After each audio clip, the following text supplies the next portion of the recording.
conversation this evening, especially on such a cold evening. And for those who will be watching this over the next few days or several weeks, because we are recording this, we welcome you as well and hope that you might have some chance to come to one of the other listening stops. Because we designed this listening tour truly so that we could share and hear each other's voices. We do want to move forward together, and as you all know, this is a very important time in the history of our institution. In a few minutes, I'm going to introduce Brigadier General Terry Jurek. For those of you who don't know her, she's a commandant of our VWIL Corps of Cadets and a special assistant to the president, and she's going to be our facilitator for our conversation this evening. So before that, I really just have a few minutes of context and remarks that I'd like to share with you so that then we have plenty of time to go right on to your questions. So I start with the fact that I think most of us are aware of. This is a monumental year for us. This is a monumental year for Mary Baldwin, being our 175th anniversary here. So we've already had some opportunity to celebrate our Charter Day on August 31st and also our Founders Day. And we're very much looking forward to our reunion and our renovation and rededication of the Alumni House in April. And of course, as we culminate the year with our 175th commencement exercises, and on that occasion when all of our graduates will don their special 175th anniversary stoles, and we'll also award our first doctoral and nursing degrees from our first Murphy-Deming graduates. So it is a very special year, but as you know, it's also a year where we're facing some significant challenges. It's a milestone year in the sense that we always will confront our situation honestly and in search of and in implementation of creative solutions. So we are, as you know, a tuition-dependent institution, and enrollment continues to be our most significant challenge. Mary Baldwin is not immune to the national trends of declining undergraduate enrollment and even potential closures, especially the pressures on comparable women's colleges with modest endowments. So to reach financial sustainability at a place where we can sustain our programs, where we can support our faculty, our staff, our students, and our facilities, our Mary Baldwin 2020 strategic plan sets forth the enrollment necessary as between 2,250 and 2,500 students in the university overall. As we have shared over the past few weeks, enrollment has declined since the fall of 2013, except here in Murphy-Deming and except in the graduate program in Shakespeare and Performance. So this fall, overall, we had 1,761 students. That means we are down 100 residential women in the past 3 years. So clearly we must reverse that trajectory. Since this decline became evident and indeed continued to escalate, in October of 2015, the board and the administration, with a lot of ongoing input from faculty and staff, took a multi-phased and pronged approach to the situation. Certainly, we studied the relevant external trends and the relevant external data. We thoroughly analyzed our current position, our enrollment, our finances, our existing areas of strength, a slate of dozens of potential new opportunities. And we monitored our position, as we always must do, with our external stakeholders to meet our required financial ratios and measures. These are things like SACS, our regional accreditor, the Department of Education, our banks, and our bondholders. But the conclusion is inescapable. We must improve residential enrollment, even as we launch some of the other initiatives that came out of that study, such as our new Master of Business Administration, the online Masters in Healthcare Administration here in Murphy-Deming, and national marketing for our online and adult programs. So the time frame is urgent. As you know, higher education today is a different and more rapidly changing environment than even 5 years ago. We must adjust now. We recognized that we needed to do this quickly, or Mary Baldwin will face an existential threat. These very, very difficult decisions are the responsibility of the board and of the administration. So we set into motion, amongst other new initiatives, the new Living Learning Communities, the women entrepreneurs, of course, designed to help boost enrollment in the College for Women, and then the 3 fast-track coeducational programs that will be housed within the University College. So as we announced that at the end of November, we have listened very carefully to your voices in response to that. We have heard from graduates all across the ages. We have heard pride and excitement, and we have heard dismay and disappointment. So for that, I do apologize for those who felt blindsided by this announcement about the University College. We have heard through all of this your requests for greater transparency about our institutional challenges, about our finances, and about our process of decision making. So at the Alumni Summit on February 4th, we will distribute a context paper on our finances and decision-making processes.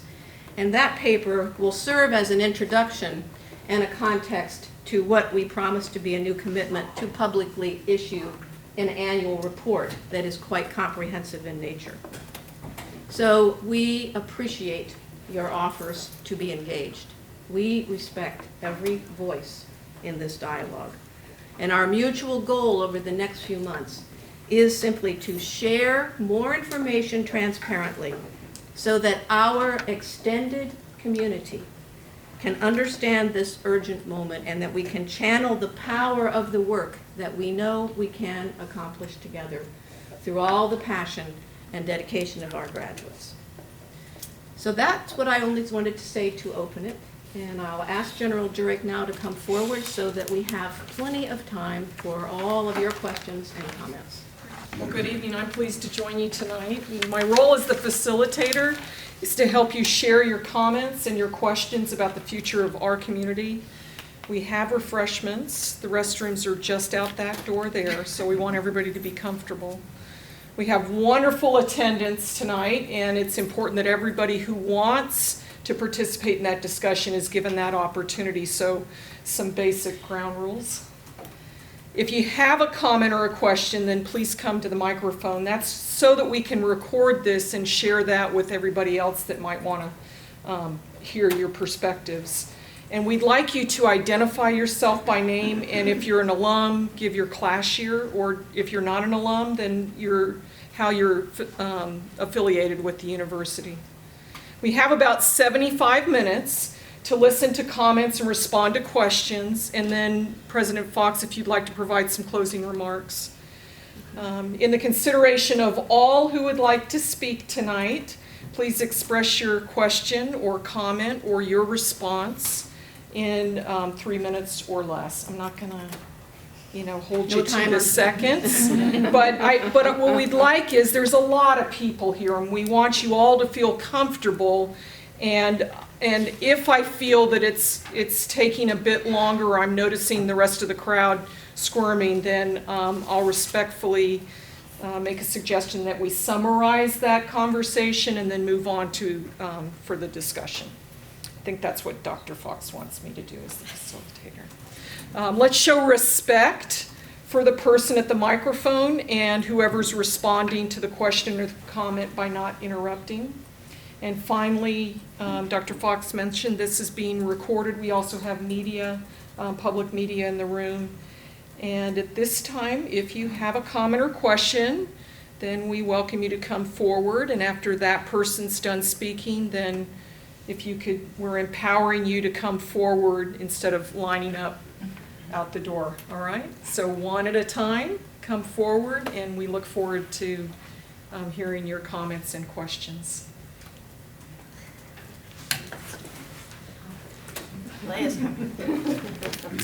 One thing Mary Baldwin taught us was leadership, right? So I'll go first. Hi, good evening. My name is Leah Griffith Shiraishi. I graduated the class of 2003.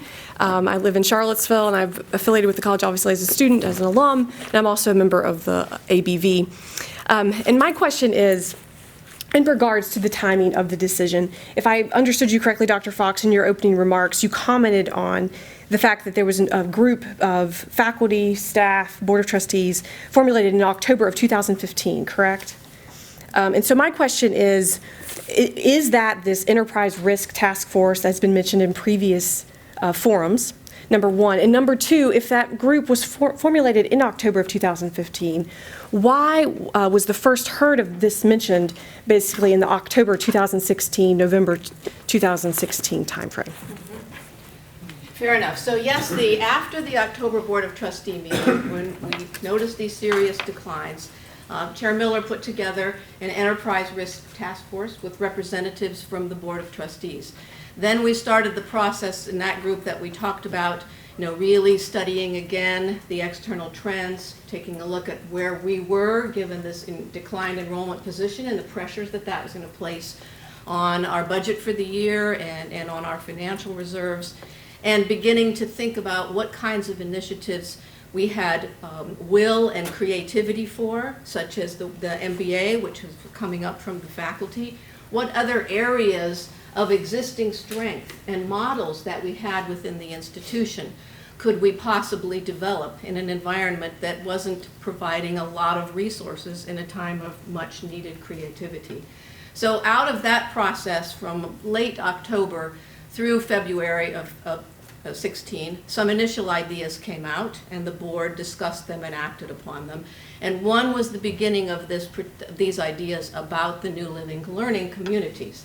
So the sense that we have really great model in something like VWIL about what a living learning community means, about the interaction between the curricular and the co-curricular in that sense. And what academic strengths, such as our science and our health science, and our Shakespeare and performance and education. And so the conversation began by using those strengths and thinking about putting them together in a new model that we have done so well with in other programs at the institution.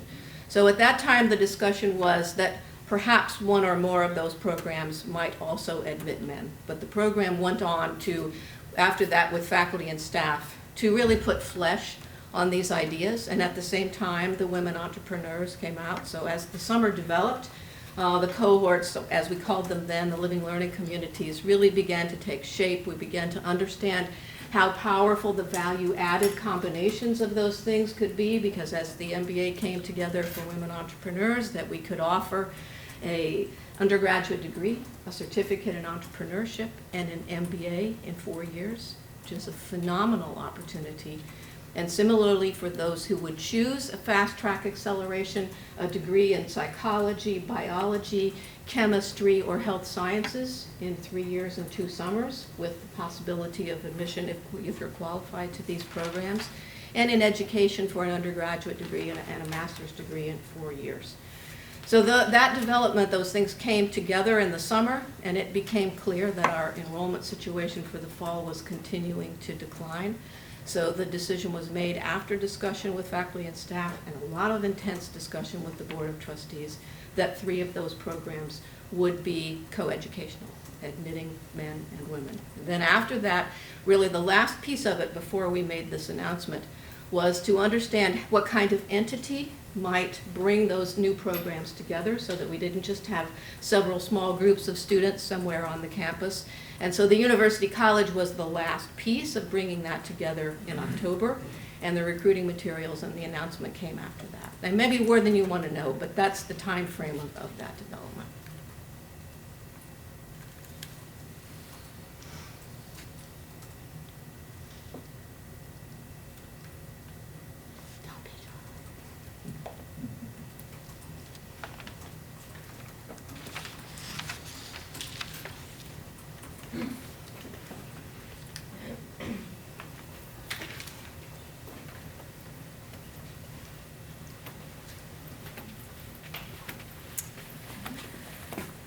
My name is Coralie Rayner Clark. I'm Mary Baldwin class of 1991. I don't know that I have a question per se, but I would like to take a chance to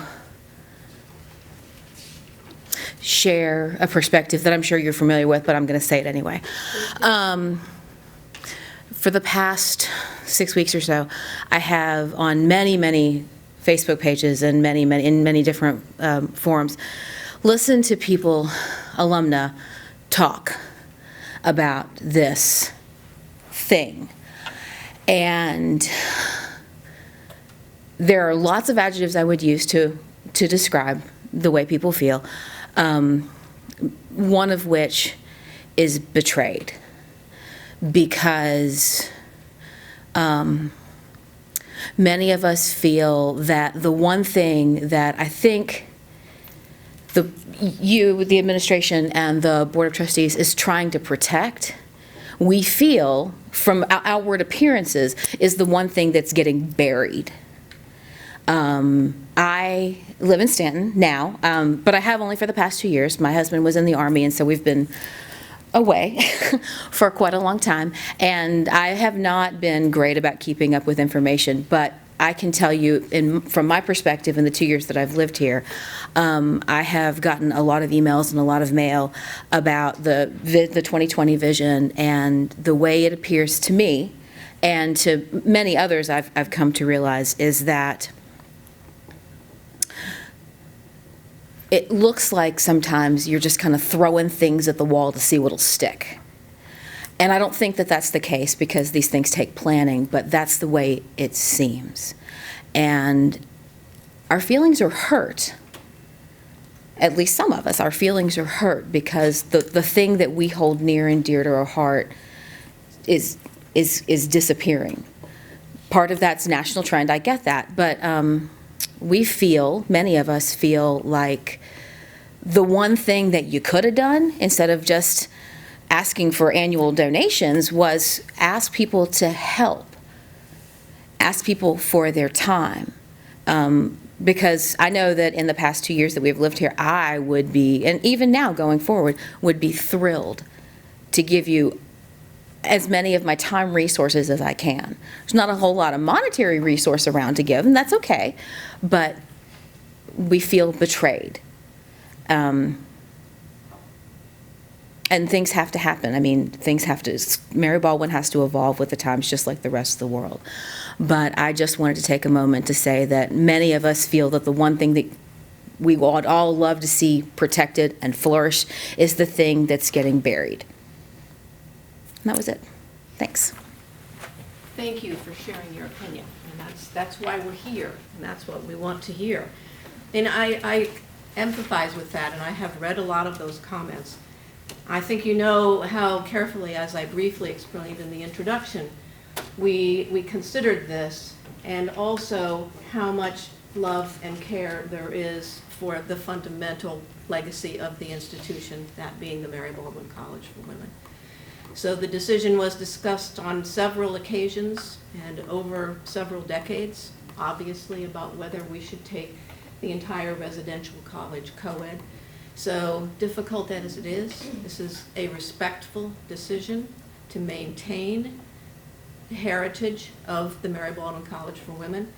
Do we think absolutely, if we have the University College and some men on campus, that everything about the Mary Baldwin College for Women will be the same? No.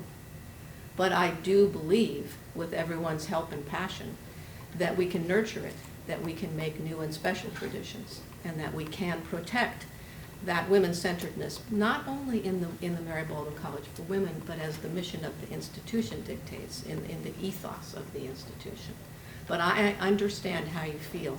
You know, I've had the privilege now of watching many women, thousands of women, come in and grow and get the magic of that environment. So I absolutely know what a special place it is and why you are the special people that you have become because of the outstanding education you received, because of the dedication of the faculty. I do understand that.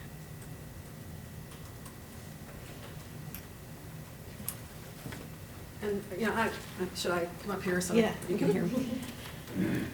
I'd just like to say, as you know, I'm Jay Miller. I'm an alum, some class many years ago. And I understand that it was shocking and really a very difficult thing. And, I think all of us would have liked to have approached it a different way. But the press of time and the speed at which things started happening meant that action had to be taken. And the board is responsible for the ultimate existence of the institution and functioning of the institution. And this seemed to be, and the board stands behind this completely, the responsible path to give the institution the best chance of continuing to succeed through the 21st century. But I know that I've tried to think what it would be to put myself in the position of an alumna who who didn't know this was happening, and it's shocking. But one perspective that might be somewhat telling at this point is that 11 years ago, within 125 miles of Stanton, there were over 3,500, probably about 3,700 women in single-sex education, college education. And today there are about 1,600. That is a precipitous decline, and that is replicated throughout the country, not in the most elite women's institutions, but in the institutions that are comparable to us. And the three institutions that are left with single-sex education in this part of the country would all like to have a total of about 2,500 students. So it's not that there's excess capacity that we were able to bring in from those institutions that have closed or gone co-ed. That demand seems to have disappeared. And we, at Mary Baldwin, we studied the other institutions. We saw them having the same problem, getting enrollment that we were having in our programs, and we felt that this move was necessary for that. But I understand, and probably would have some of those same feelings myself. So I know it's difficult. What you said about, we do need, I think, going forward, there's just no question that we do need everybody. This is not something that's going to be a magic fix. Everybody needs to pull together. And I think that what the board prays and hopes will happen is that the women's college and its traditions and specialness can be, to the greatest part, preserved. And one of the reasons we think that can happen, and that we didn't go fully co-ed, is that there are a number of comparable institutions in the country who have faced the same problem and have adopted some kind of hybrid solution. And they have either thrived or at least done a lot better than they were doing. Now they're all different because all these little institutions are unique. So nobody's solution is there's not a cookie cutter that you can adopt. But for us, it gave us hope, looking at these other institutions, that we could preserve the essence of the single-sex experience here, even if we had other programs that seem inconsistent with that. And I think certainly the recruiting for the Women's College, we continue to enhance those efforts. I mean, we've shared the statistics that only between 2 and 3% of women in high school, identify on their SAT at least that they're interested in attending a women's college. So what happens to the 97%? We have a very broad national outreach. Certainly we reach out to all those women who thusly identified, but we reached out to more than 240,000 women across the United States this year in terms of various interest levels and academic ability. So we're reaching broadly on a national basis and increasing our efforts toward enrollment. But that's one where, over the next few months, we definitely want to find the way for anybody who wants to be engaged to be fully engaged. So I hope that you might be able to come to the summit on February 4th, because there we'll have the opportunity to have clearer materials, to have roundtables. If you want to be involved in recruiting for the College for Women through the Bravo Network, If you'd like to be engaged with the College to Career Center that we call the Vantage Point, which is really up and coming over the next couple of years, if you would like to be further engaged in engaging your colleagues and other alums, or work with fundraising in the development office, we'll have some very specific information, contact individuals, roundtable discussions, and information from there that will be made available following that for everybody to have clearer access to about how to do that if you want to help.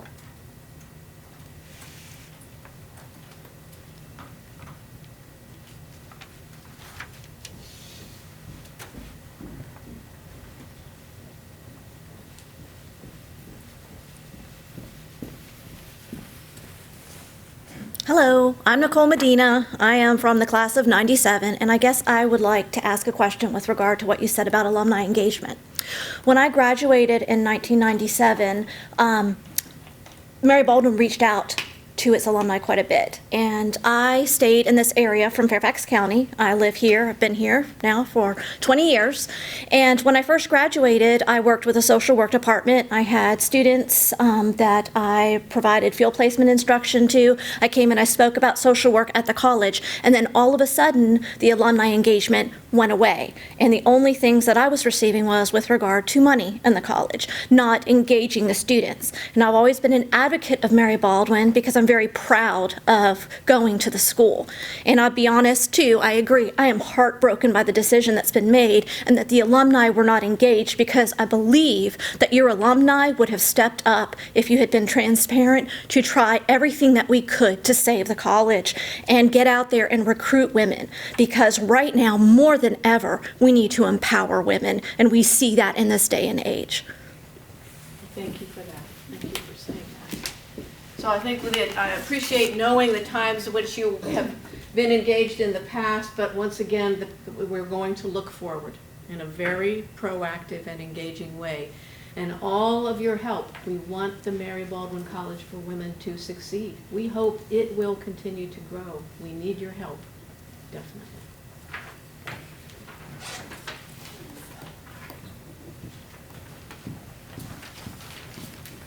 Hello, I'm Carrie Jones. I'm class of 2000. We appreciate the evening tonight and the things that you're saying and addressing for us. Certainly, I made the choice in 1996 to come to a women's college when there are fewer and fewer people who are choosing and making that choice. My mother is an alum. She came in the 1970s, and that is partly because there weren't quite as many choices, but I made that choice in 1996, and I believe that other women would be making this choice if they had that opportunity. Your articles of incorporation have been changed recently and do not include any mention of educating women. So when you tell me that the Residential College for Women is a priority, those articles of incorporation do not reflect that. So I'd like to know what you all will be doing to maintain the Residential College for Women, to make sure that it grows and does not become swallowed by the University College. Thank you. Do you want me to say about the articles, yeah, and then I could talk a little bit about that. Just to talk about the Articles of Incorporation, the mission, as you see, still has women-centered university. And the Articles of Incorporation are really the legal parameters of what we are allowed to do. And the university has programs that represent about 2/3 of the student body, which are fully co-ed. Now, we're not talking about University College, we're talking about today. And it is, when we redid the Articles of Incorporation to update it for various things, which any institution has to do that's 175 years old, you have to update things to be responsible, to have best practices. I mean, you know. It was decided to take out the woman-centered because it's unclear. That is not a legal term that in a legal document And I am a lawyer. I was a lawyer. I'm retired. I'm not a lawyer anymore. But I did go to law school, and there's not a lot of definition of what woman-centered means as to what the legal parameters of how you can act, what that means to those legal parameters. And that's what the Articles of Incorporation do. They don't tell you your mission. They tell you what you are able to do legally. And so what do you say to, is it really correct when you have a university with this large online program, hoping that'll get larger, several graduate programs that may be growing as well? How does the women-centered language, or the primarily for women language, apply to all of that? It just wasn't consistent with the purpose of that document. So that's why the mission statement is what's important. And that's really all there is to that discussion. I mean, all the insight that I can provide to that. I don't mean that you might not have more questions. But. So maybe as an example, I mean, what can be more regarded as a statement of purpose? And who holds us responsible for how our programs and how we as an institution live our statement of purpose? That is the mission statement. So when our accreditor comes and evaluates our programs, the range of programs in the university that we have now, they will spend quite a bit of time asking us what every word in this means and how it relates to commitments and goals in other parts of the institution. So the very important aspect there, its rich heritage as an inclusive, women-centered liberal arts college. They spend a lot of time asking us how that's translated into the curriculum. They'll meet with our students and ask what that means to be in the Mary Baldwin College for Women or to be in a women-centered institution.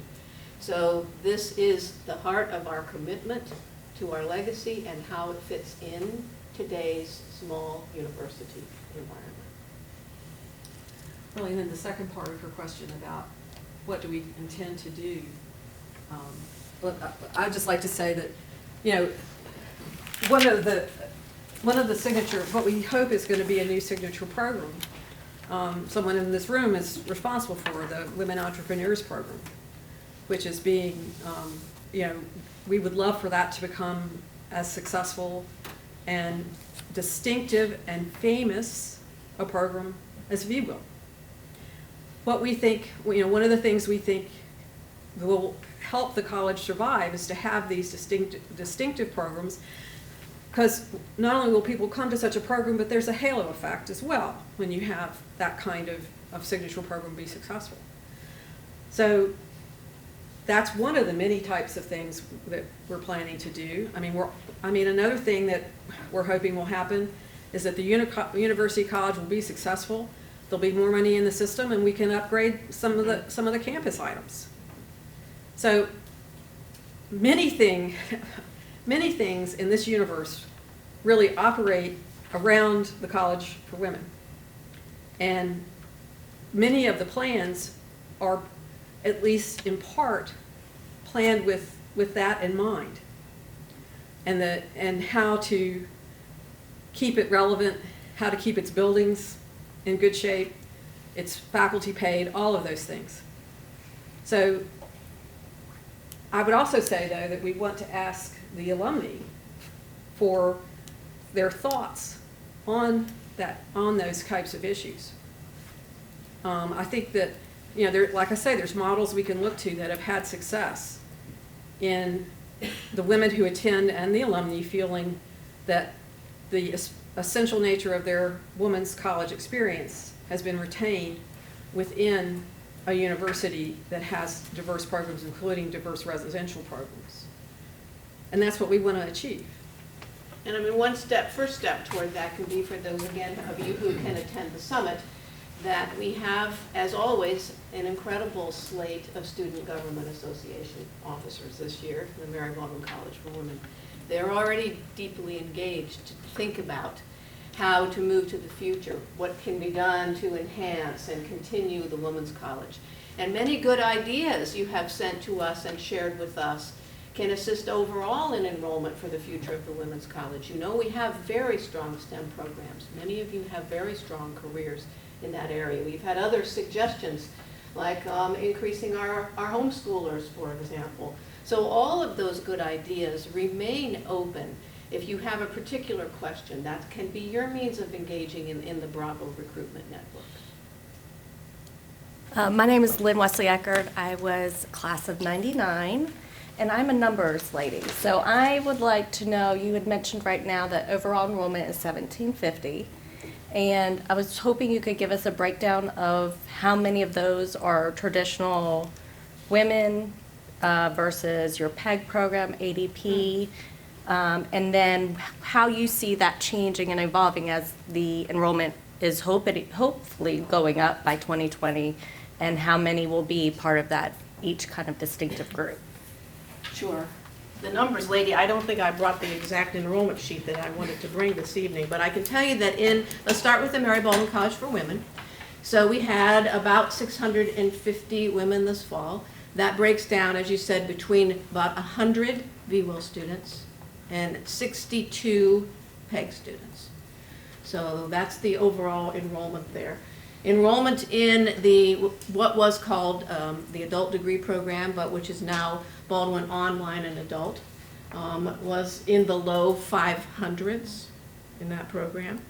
There are 300 students in Murphy Deming, which will reach its full enrollment here very shortly, in a few days, as the final cohort of physician assistants come in. And then about 50 students in Shakespeare and Performance, and about 150 students in the College of Education. Did I miss a group? I don't think so. Yeah. So how do we anticipate that will grow? So there will be some growth as this program expands. We are bringing on a new online program. We mentioned that we're bringing on a new Master of Business Administration. We have the capacity and the excellent educational offerings in our online and adult to significantly enhance that area. We have been, since 1977, in the Commonwealth of Virginia. And you know, our commitment here has been very successful, with regional centers throughout the Commonwealth, and with an articulation agreement with all of the community colleges in the Virginia system. We very much want to nurture and respect and maintain that, but we will also begin marketing on a regional and then a larger national scale. Now the top 10 majors in that program are available online. That can definitely expand. For the College of Education, we've lost some enrollment there, and we want to bring that back. With regard to the University College, so we set the goal for next year of 75 students, that being 25 in each of those 3 co-ed living learning communities. I think there's been some confusion about this. That's not 75 men or 25 men. That's a goal of recruiting 75 women and men who are interested in those living learning communities. It's quite hard to predict how that breakdown is going to come out. I can tell you at this point we have about 600 applications, and 25% of them are from men. But remember, this is the beginning of a multi-year cycle. So at that level, there'll be 75 or so students the next year and the following year. So the University College will grow as those years of classes come in together.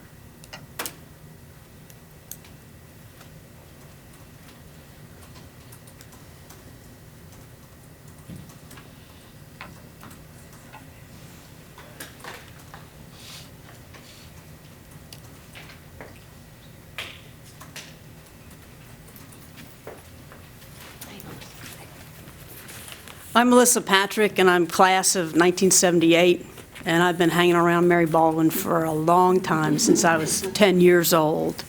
And I have a very strong emotional attachment to Mary Baldwin, as I know many other alums do as well.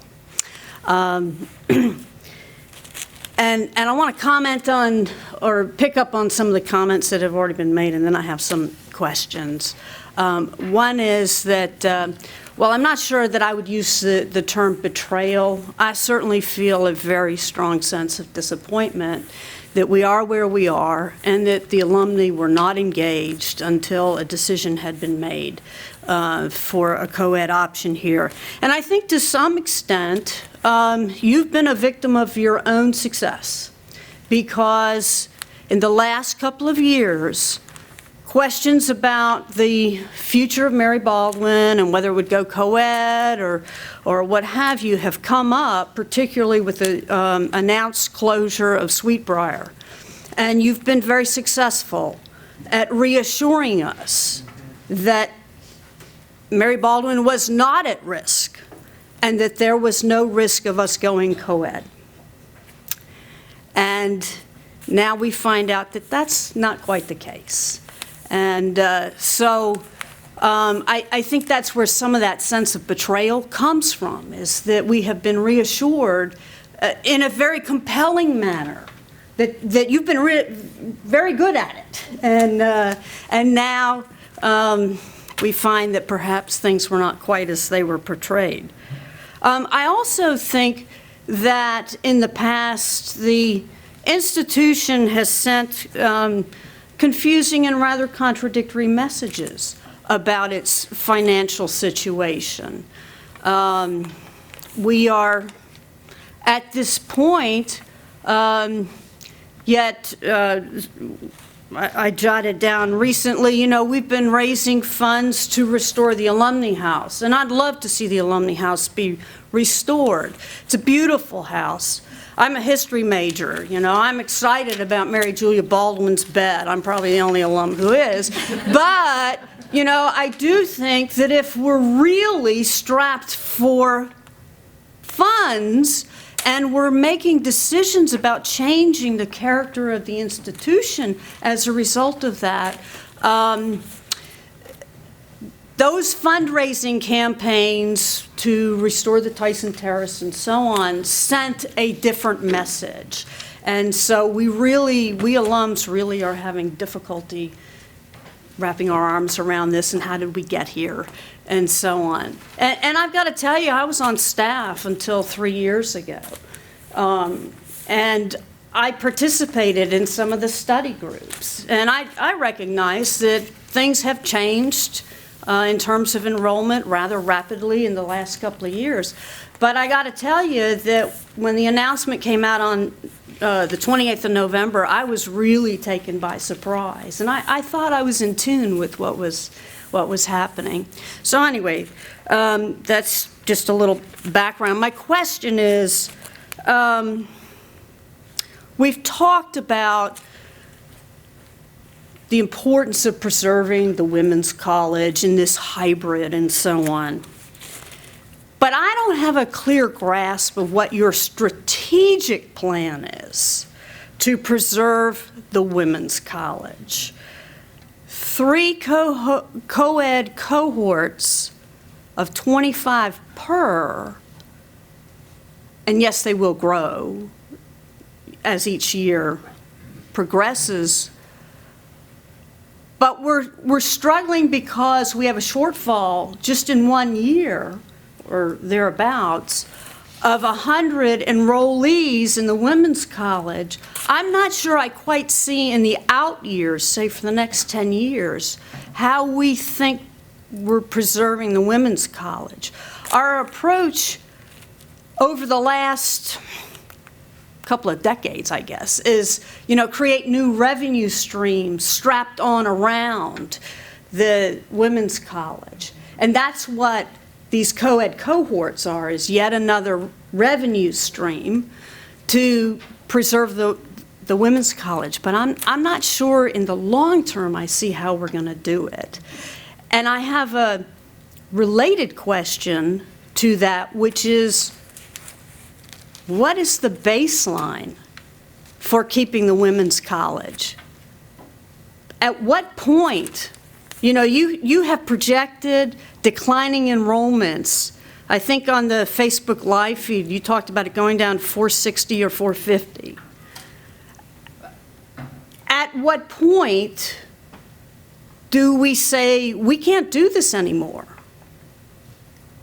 Or do we know where that point is? And I'm asking because I think the alumni really need to know. Well, I want to make sure all of your questions get replied to, so you may have to remind me. There were several. But, but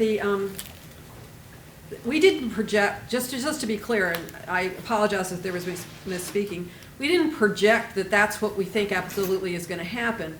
But when we were in the Enterprise Risk Committee, we had to look at worst-case scenarios. That's what an Enterprise Risk Committee does, because you have to try to figure out what you're going to do if your worst-case scenario becomes fact. So I don't think we made we never made like a real projection that that's what we expect to have happen. It's just if you look at what's been happening, it's a worst-case scenario. And the board, I don't think has ever spoken about some kind of cutoff date or something, or a cutoff number or anything like that for the women's college.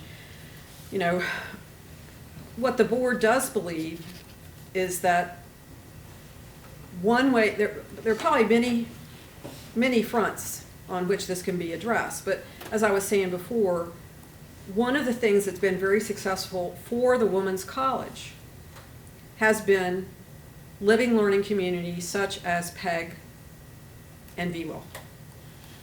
And we believe that something like, I mean, I keep coming back to the example of the women entrepreneurs, but that's a program that has a special focus on women, and I think beautifully fits in with that type of strategy. So if you have a situation where you can get, you know, we look at numbers, we say, well, if we can, you know, get PEG up a little higher, if we can get, you know, VWIL's had wonderful success increasing the size under Terry, and you know, and then have a cohort of the, well, yeah, that's the, we don't use that word anymore, but a living learning community within the Mary Baldwin College for Women of the young women entrepreneurs, and then maybe some of us will think of other things. And I mean, you know, faculty comes up with some of the most fabulous ideas. But if we can have that kind of cohort-based group to give us to keep us ahead of the recruiting volatility. We think that's a way, that's one of the many approaches that we think is an approach that will greatly enhance the viability of the women's college. And we plan to, this is not the last solution. I think that continued innovation is something that's going to be required. You know, and then go ahead and stand. I think that, you know, the idea, Jane talked in the opening of the webinar about how much it costs to sustain the women's college and how we can't continue that every other program in the institution is simply that support mechanism or functioning as an alternate endowment. So it leads you back to what the standard wisdom is in higher education about what's a thriving threshold or what's a sustainable threshold for a residential college. I mean, a few years ago, the common wisdom would always have been given as around 1,000 students. Now I think people are hoping, as you saw maybe in the recent Sweetbriar aspirations, that it'd be 800 or 900 students. So we have to get to that scale residentially. So we don't have a crystal ball, nor have there been year-by-year projections about how we would get there. So I think the necessity of creating these programs, which we believe will attract a strong number of students, maintaining our commitment to creativity and enhanced recruiting for the women's college, will give us a balance over the next few years to know. But no, there's no cutoff date. We simply hope that we can have a thriving residential unit with the women's college as a core in that range of enrollment somewhere. So Melissa, what would be next? I don't think you answered my question about, you took on the question about the baseline Right. and so on, but I don't think you answered my question about the strategic plan in the long term to preserve the women's college. Well, I thought I kind of did, and I meant to, and maybe, but I see the formation of these cohort groups, living learning community groups within the Women's College with a special attraction, if you will, or connection to women and women's concerns and women's view of the world, that is a way for us to distinguish ourselves from other women's colleges. I mean, we do have competition, you know, 2 other women's colleges very close from which we have competition. And also just generally within the marketplace. And I think it's consistent with our mission as well and the traditions of Mary Baldwin. So the strategic plan, which is always having innovation applied to it, is, I think, to look very closely at other ways to do that. And if we have, it's, you know, what is VWell now? 100? 100? Yeah, right now, I think 90, based on return in spring. But if we can have cohorts of that size that are special interest recruiting, where you have a higher yield than you do within this population of 270,000 that we reach out to initially, that is a way for us to reach students who are interested in our programs. And also, you know, one of the problems that we're having is not just that it's a trend downward, but that it's volatile. Volatility is very difficult to deal with when you have a campus that's not volatile, that sits there with all those old buildings. And so we view this as a way to reduce volatility, increase enrollment, and sustain the women's college. And you know, that, and I mean, using money to do things like enhance the campus, which as we all know, needs to do, you know, we need revenue streams in order to make our dorms more attractive. I mean, that, you know, everybody knows that's part of that important. driving threshold, what Yeah. it takes to keep the reinvesting in the institution and in its people. Exactly, and absolutely the faculty as well. So we need to come up with funds, and certainly through donations is a big route, but also through our, if you will, our income generated by our various units to reinvest in the women's college and make up for deferred maintenance and things like that. So does that sort of answer your question? Yes, I have a follow-on, if I may. Yes. Do I have to come back up? No. All right. As you talked about the living and learning communities and you compared them to PEG and BWIL and so on, I kind of understood a little bit better what you were talking about as each one of these cohorts being a living and learning community. But I'm not sure I understand why each one of these needs to be a living and learning community the way that VWIL or PEG is. I kind of see it for Shakespeare. I think the idea is there to try to take our existing academic strengths and majors and put together a whole package of value-added opportunities that taken together will draw more students to Mary Baldwin. So why the living learning community? Because this group, let's say it's the Murphy Deming Scholars, from the first time that they arrive on campus, they will be availed to graduate student mentors here. They will be able to observe classes here. They will be introduced to healthcare mentors and connectors in this region. They will have special seminars. So it's the strength of the curriculum, which can be accelerated if they so desire for early completion and entrance into graduate school. But it's all the best practices in terms of value added that enrich not only your liberal arts education, but give you the best kind of portfolio for graduate school or your career. So you have all those experiences. You have internships, you have shadowing, you have mentorship, you have introduction to professional people in the community, and you have a bond of like-minded professionals in that living learning community. And I could say the same how it would fit together in the other two cohorts as well. This is something that large universities actually started adopting from smaller institutions.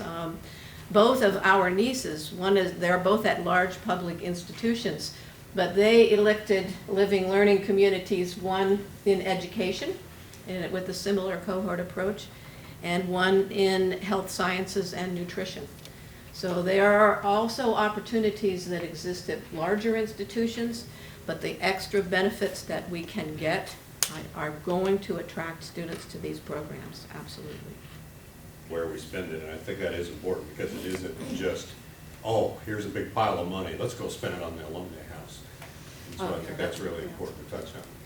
So in that case, yes, that was something that was part of the menu of facility options as we begin to close out this particular capital campaign. We had interest in that. It was certainly a house that we had not been able to use for its intended purpose of welcoming our alumni back to campus. There was donor interest in that project and restricting it to that project, so we're very fortunate that we have the funding in place and that renovation is well underway now. Things like the Mary Julia Baldwin bed, I've read things about that. You know, that's a part of a very small crowdfunding part that we have in our university advancement. So that's something that we thought would be a little bit like the Day of Giving. It's something that you are intrigued to give because it's something special to our heritage. It's something that you can come and stay in that bed in the upstairs of the alumni house.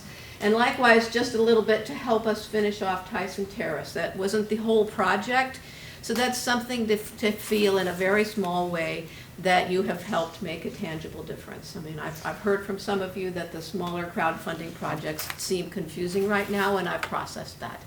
But that was just an additional way that we thought we might engage interest and some smaller gifts, but something nonetheless that you felt some ownership in, that was either a significant part of our institution or honored somebody significant to our institution, like Dr. Tyson. I mean, if I may, just to follow up to that, because I think you raised a lot of great points that I wanted to raise as well, because I think the fundraising piece is critical, and I think it's been very misleading. When I first joined the ABV back last spring when the Sweet Bar closure happened, I was shocked that we weren't coming out with a stronger announcement, while to respect our Sweet Bar sisters, but to say, hey, we don't want to become the next Sweet Bar, but we chose not to do that, which I think was a misstep on the administration's behalf not to seize that opportunity. And I would also second that when you're fundraising for a bed or Tyson's Terrace, that it sends the wrong message. And I'll give another example. Last year, and I'm a huge fan of VWIL, when they celebrated the 20th anniversary, they launched a separate campaign right before the Day of Giving. And at our meeting, it was made aware that the Day of Giving, the numbers were not as high, participation, nor the amount of days. And so what puzzled me was that, and I think the staff does a fabulous job, I think everyone's overworked, and I don't question anyone's commitment to the college at all, so please don't take this. But it's shocking to me, though, that we're not strategically placing those development opportunities. Because what we saw there basically was that folks gave directly to that VWIL initiative and not the Day of Giving and not that broader college of unrestricted giving, which is so essential. And so while I mean, Mary Baldwin's has had to use initiative specialized programs from the very beginning with ADP and so forth for many, many years, it also creates a challenge of how do you manage all of those constellations and keeping us center. And so I have the same question. If you're going to create, once again, these living communities, are we going to become basically all these separate yeah, exactly. Are we segregating ourselves, and also strategically, what does that do to our finances in the future? Because people are not going to be willing to give to the larger university, but they're going to want to give to those individual programs, which I think makes management very difficult. I think in the undergraduate sense, the traditional view about those kinds of programs would be that you do have, as a residential student, loyalty to the institution as a whole. In something like Murphy-Deming, and some of you may know this from your own graduate students, you may have an allegiance to your graduate school if that's different than your undergraduate. I think with regard to the last campaign, one thing that we'll be sharing in this information that we're putting together for the annual report is nearing the end now of this almost 10-year now, $80 million campaign. How much of that has been unrestricted, which is considerable? How has that helped us at these critical decision points otherwise? And how did we select the capital projects, important things, particularly like the renovation of Pierce that went into that campaign? Part of this 175th anniversary campaign, the $7 million, and we're not quite halfway through that, is that kind of unrestricted support. So I think what we need to talk about over the next few weeks is how we can marshal what you're saying. At this moment in time, it's certainly clear that if you want your gifts to be specifically directed to support the Mary Baldwin College for Women, that can happen. And we need that very much. Yes. I actually just wanted to answer the one question about the BWIL program last year, because I actually led that effort, and it actually wasn't restricted to BWIL, it was unrestricted giving. We were just using the 20th anniversary to engage BWIL alumni because, quite frankly, our giving was atrocious in terms of percentage of our alums, and so it was actually a way for us to reach out to people who hadn't started giving, to start giving, also to reach out to professional networks. So like, you know, all of my friends do, you know, day of catering and day of running and all the different things. So this was my decision to reach out to my professional network as well, to start raising money from friends and family as well, to start contributing to the needs of the school. And so we raised $16,000 as a result, but it was unrestricted funds. It was not restricted to BWIL. So it's 8:10. We probably, based on how we've been having conversations, we probably have time for about 3 more questions, comments. May I? Yes. Excuse me. Good evening, Dr. Fox. I'm Jeff Ward. I'm an attorney practicing and living in Waynesboro, and I'm here to say that Mary Baldwin can survive men.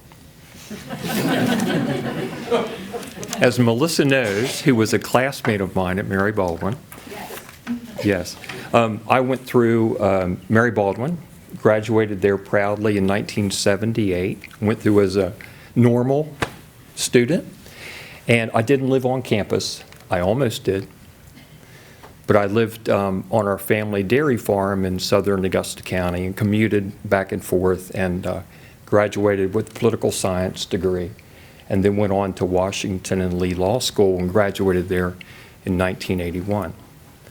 I continued my relationship with Mary Baldwin. I helped with the fencing program with Wynn Walsh. My wife, who I married, was not a Mary Baldwin alum. That showed poor judgment on my part, I think. But my wife has helped teach over the years with the Masters in Teaching program, and working with Dr. Francisco and others. So we've maintained a relationship and an admiration for Mary Baldwin for a long, long time. I don't think I destroyed Melissa's experience at Mary Baldwin, at least I hope I didn't. There were 3 of us men who went through and graduated in 1978. It was a wonderful experience for me, not because I was just one of 3 men with 614 Mary Baldwin students, but because I had wonderful professors who changed my life.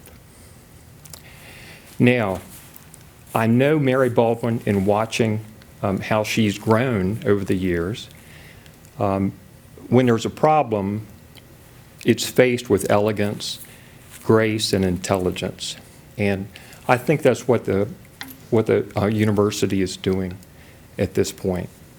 My wife, Catherine, and I have 2 girls who are in college, and I would have loved for them to go to Mary Baldwin because I loved it, but they had other plans and had chose co-ed colleges.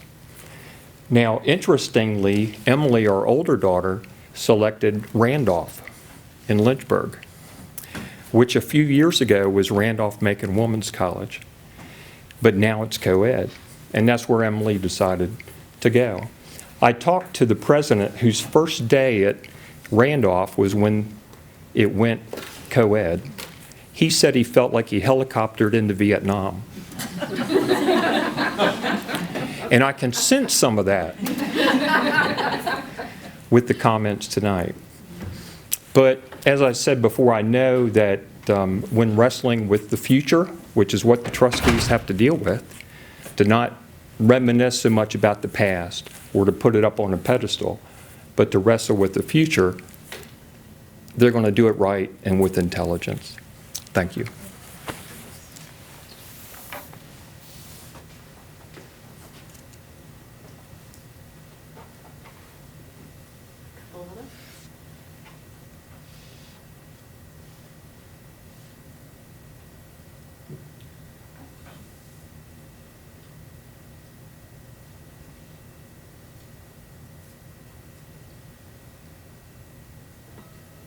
I'll just say this, that I think there's a great deal of energy, and I think that energy, we need to channel that into a positive to celebrate the 175th. But we also need to recognize that a lot of trust has been broken. Right or wrong, perceptions have been made, and so we need to figure out how to repair that so that the college can move forward. What are your best thoughts about that? I think transparency is key, and I think the 4th is a good way to open that conversation. But and to just explain the decision of why it was rushed. Because I think that's the perception from people. And people feel very passionately that they want to invest in that women's college. And so I think your point, the unrestricted gift is so critical right now. I think maybe we need to create that fund so that people feel that they're giving directly to that women's college, because that's what they feel that they want to invest in. Good idea. And I'll be honest, I mean, the folks that have stood up the Baldwin, their initiative and some of their ideas, we need to channel that into the larger college, so I hope they're invited on the 4th, because I think they have some great ideas. Everyone is invited on the 4th. Yes. No one is not invited. I didn't mean that, but I would like, the amount of energy they put into that is huge, and so we just need to make sure that we capture all of their thoughts. Melissa, and any specific ideas? We still have time to put this agenda together. The Alumni Board is taking a lead on that. We've been spending some time helping us think about that, but it isn't fixed and final. So in the last few minutes, I would really love to hear not only your final thoughts, but what you think, how that day can be a turning point, how we can help incorporate these things. I didn't want to come up, but so I echo so many of the thoughts and the feelings that have been expressed. And I think for those of us who cherish the women's education that we got, we need to understand that if it's going to remain at all, we need some other options kind of supporting it and lifting it up and pulling it along. Because on its own, it's going to die. It sounds like there are fewer and fewer and fewer women who want the women's college experience. But there are still some, and we want them to have it. And so if it means having this program and this program and this program, keeping it afloat for those who want it, then how can we negate those programs? If they are what's saving what we loved most about Mary Baldwin, then we can't sabotage them and say, well, if we have that, then it won't be what it was. If we don't have that, it probably won't be at all. So that's all I have to say. Oh, sorry. I'm Lauren. I'm actually the class of 1990.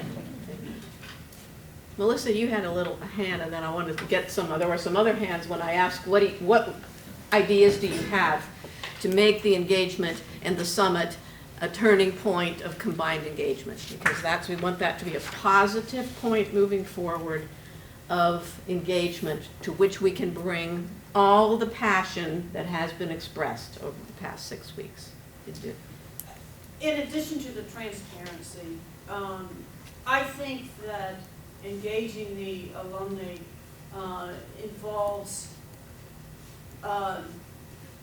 asking for their help beyond fundraising and recruitment. Clearly, fundraising and recruitment are the keys, but we've got an awful lot of really smart, very experienced, capable alums who are fired up. And they are coming forth with all kinds of ideas. And perhaps some of those ideas simply are not practical, but nevertheless, I think that I would encourage the institution to invite the alums, give us all your ideas, and let's see how we can incorporate those ideas and capitalize upon them. That's. So we need an idea board. We need to gather all those ideas. Yeah. Well, and I think another thing that's very important is to explain to people, the people that I've spoken with, the question that keeps getting asked over and over again is not, why do we have to have men at Mary Baldwin? Because there have been men at Mary Baldwin since long before, many of us were there. And Mary Baldwin will of course survive men. That's not the point. The question that I keep hearing over and over again is, why do they have to be residential? It's not why do they have to be there. Why are they living on campus? And I think explaining in the most basic terms why that step is necessary to the survival, of the residential college for women. That's what people don't understand. Even though we say we're down 100 students, which means we're down 100 beds, which means we have capacity on the campus. So there was a lot of discussion about whether men could live adjacent to the campus or somewhere close. But next year, the fact is that we have that capacity. And not only having tuition from these students, but there's also the matter of room and board and the full capacity use of the campus. Now, as that grows, we'll have a lot of choices to make. So we have that many extra spaces. What's the next step if we get to that fortunate point? Is it phasing of partnership with other opportunities around the campus? Is it being able to move ahead with some different kind of housing on the campus? We'll have to face that. That's why when you say that we have a crystal ball, no. But for next year, it is a very important facet to have the campus fully utilized and But enrolled. I think that's important, and I mean, we're not all numbers girls, but numbers make sense. Numbers lined up, this is what we need, this is what we have. That's easy to understand. Sure. People need to leave on the 4th with tasks. They need to leave with a recruitment binder, because I think that's what's been missing, in my opinion, from the board meetings. It's like we're asked for help and then we never hear back. There's no follow-up. And I know that's been a complaint from some people that they have volunteered to do recruitment and they never hear back. So there's got to be follow-through.